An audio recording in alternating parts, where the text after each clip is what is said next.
Vanita's Guide to Simple and Easy Cooking. I'm Vanita and today I will show you how to make eggplant and tomato chutney. So let's get started. I've got here 2 medium eggplants which I have chopped and soaked it in 1 teaspoon of salted water. This is the type of eggplant that I'm using, but you can use any variety of eggplant that you like. 3 medium tomatoes which I have chopped, about 5 to 6 tablespoons of oil, 1 medium onion which I have chopped, 1 teaspoon of paprika, salt to taste, 2 red chilies which I have chopped, 1 teaspoon of lemon juice, 2 cloves of grated garlic, 1 teaspoon of red chili flakes and 3 tablespoons of chopped fresh or frozen coriander leaves. You will also need a potato masher. Place a wok or fry pan on medium heat. Add 5 to 6 tablespoons of oil and heat it. Add onions, give it a mix and cook it for 2 minutes. Drain the water from the eggplants and get it ready. Add eggplants,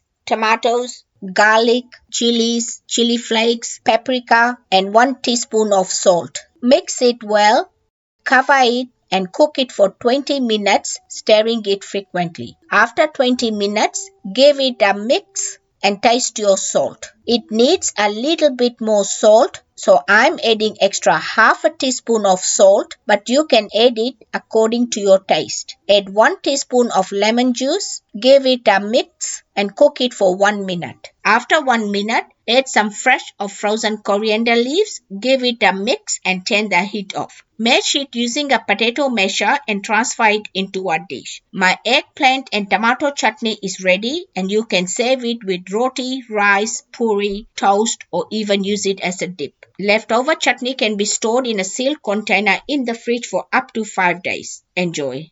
If you like this video, please give it a big thumbs up. For more of my simple and easy recipes, please subscribe to my channel and don't forget to press the bell icon to receive notifications of my latest videos.